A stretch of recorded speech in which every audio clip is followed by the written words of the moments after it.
Ал эми Куран мусхаф сатуу боюнча Имам Малик Куран мусхафын сатуу уруксат деген пикирде. Анткени адамдар Куран мусхаф сатып алууга муктаж дайыма. Ал эми Имам Ахмад арам деген Куран мусхаф сатууну. Курандын урматы себептүү.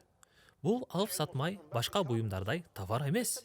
Ошондуктан кээ бир алымдар айтышат, эгер сен Куран сатып алууну кааласаң, Куран канчадан деп айтуу болбойт. Анткени Курандын баасы жок, анын баасы өтө бийик. Биздин акчалар менен өлчөө болбойт аны. Демек сен айтасың, муну канчадан алам дейсиң. Куран канчадан дебегин? Мына ушул даражага чейин. Ошондой эле алымдар соодалашкан болбойт дешет. Бул канчадан деп сурайсың, мынчадан деди. Акырын басып кет. Эгер баасы жакпаса, баасы соодалашуу болбойт. Мынча берем, түшпөйсүң, кошпойсуңбу деп. Бул деген Куран, мунун баасы жок. Бул башка нерселердей эмес. Китеп, аппарат, стол соодалаша турган нерсе эмес Куран. Эсиңердеби соода сөзүн түшүндүрмөсүн? Бир мүлктү башка мүлк менен алмашуу деп өткөнбүз. Куран бул мүлк эмес. Мунун сатылуусу адамдардын муктаждыгы себептүү гана. Ошондуктан Имам Ахмаддын мазхабында Куран мусхафын сатуу болбойт делген.